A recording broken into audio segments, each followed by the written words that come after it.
Research and development tax incentives and the research and development fast forward fund stays. We also would like to see the housing situation. Invest in public housing. We have a lot of builders that are getting short on work because of the recession that we've been experiencing. Those resources can be used, their time can be used in building public housing. Long term, we would like to see that the work that's already been done through the Ministry of Economic Development, that Jim Anderton did a lot of work in, and all the work that's been done with the trading emissions scheme, which was also a lot of negotiating between Jim Anderton and the Federated Farmers and many other organisations that are involved.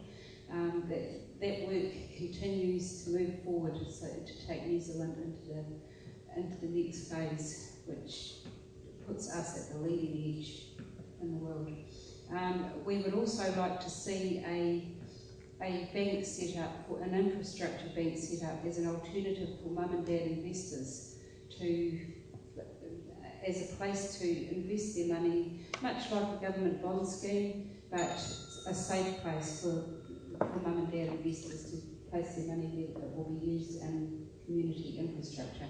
Thank you. On research and innovation and working with trade and enterprise to develop our offshore markets, to carve out a real niche for what is uniquely New Zealand, what we are best at, what we are good at, what we have a comparative advantage over other countries for our exports. So a real focus on an innovative approach to export.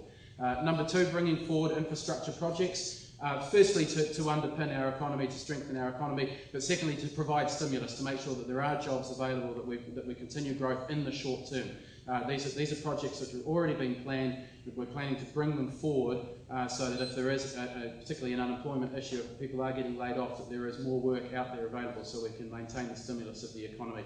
Number three, I think that KiwiSaver is very, very important to maintaining that, or building what we don't have in this country. It's a savings culture, because I think we need to build the pool of capital that's actually available in New Zealand for investments in our own economy.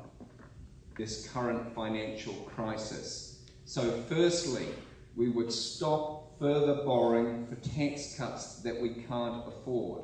Secondly, we would stop further borrowing for Dr. Cullen to play the share market with the Cullen Fund.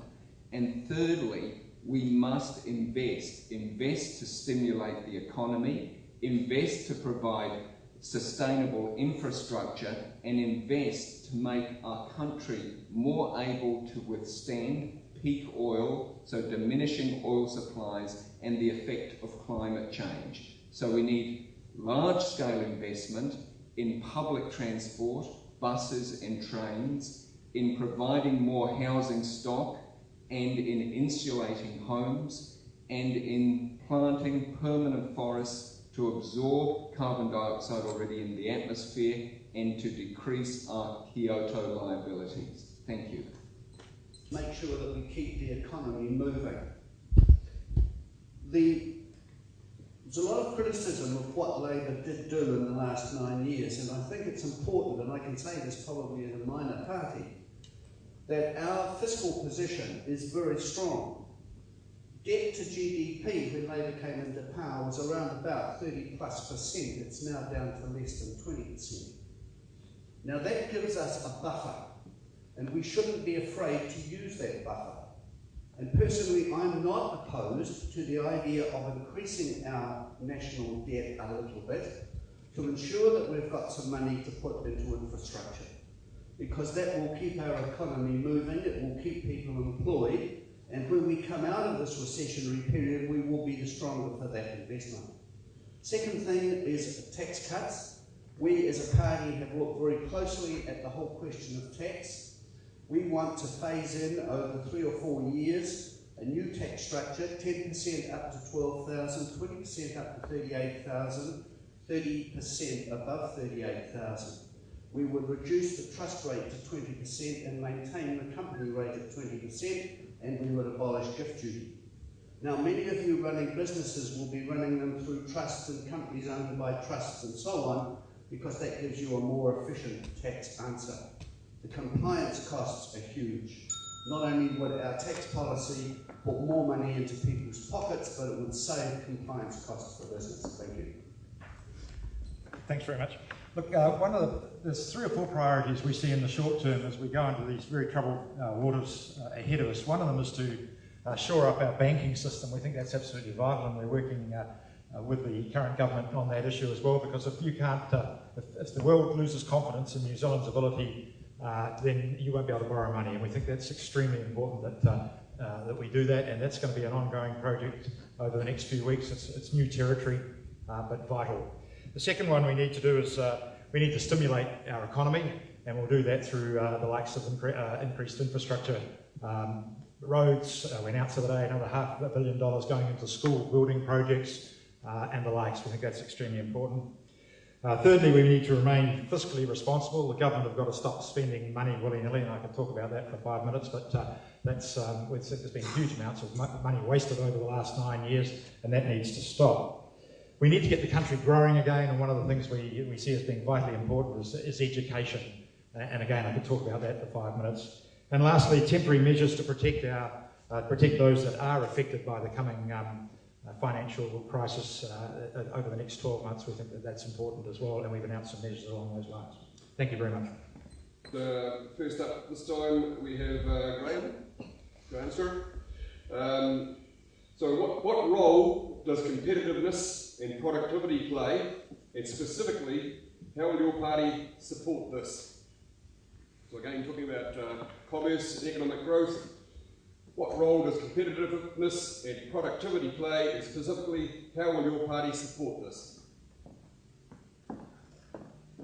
Well, that's a complicated question, and I'm not quite sure whether I can give you a complicated answer or even a simple answer. I know this, that where I would stand on those things, I'm very much in favour of competition. I think it's absolutely necessary. We've come through some difficult times, and we've come through some good times. And I know this, that when you're supplying chain stores, for instance, it can be pretty tough. But I really can't answer that question in specifics about New Zealand First. I know their policies fairly well, but to answer that question, which is a pretty complicated question, I'm going to pass. Sorry. The most efficient way to allocate resources. The Progressive Party is more into cooperation than competition. The competition has to be there, and we're into creating new business to stimulate competition, particularly innovative new business, because that is where economic growth lies.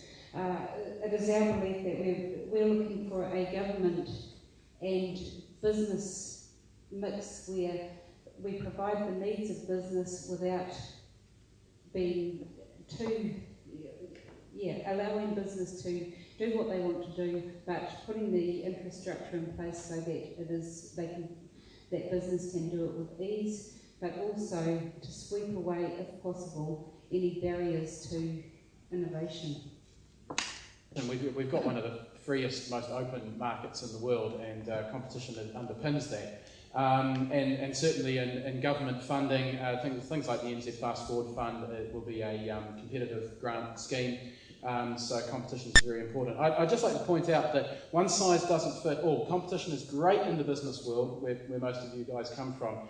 It's not so fantastic in the social development world, and so we've certainly looked to try and approach those two different worlds slightly differently. But for what we're talking about today, competition, yes, we support it, and we're all for it. Productivity, I think the skill base is hugely important to productivity. The more skills that your workers have, the more productive they are for you. And we need to really work a lot harder. We've come a long way, but we need to work a lot harder on making sure that the range of options are available to our young people growing up. That's why we brought in things like Schools Plus. That's why we brought in things like Gateway Schools. That's why we think a universal student allowance is important, to encourage people to engage in tertiary education, because we want them to come out with the right skills that are important for you to develop your business. That's why we've moved away from a bums-on-seats model to tertiary education funding to something which is far more structured and far more focused on the skills that we actually need to take this country forward. So that's my thoughts on productivity. It's important, but so is sustainability. And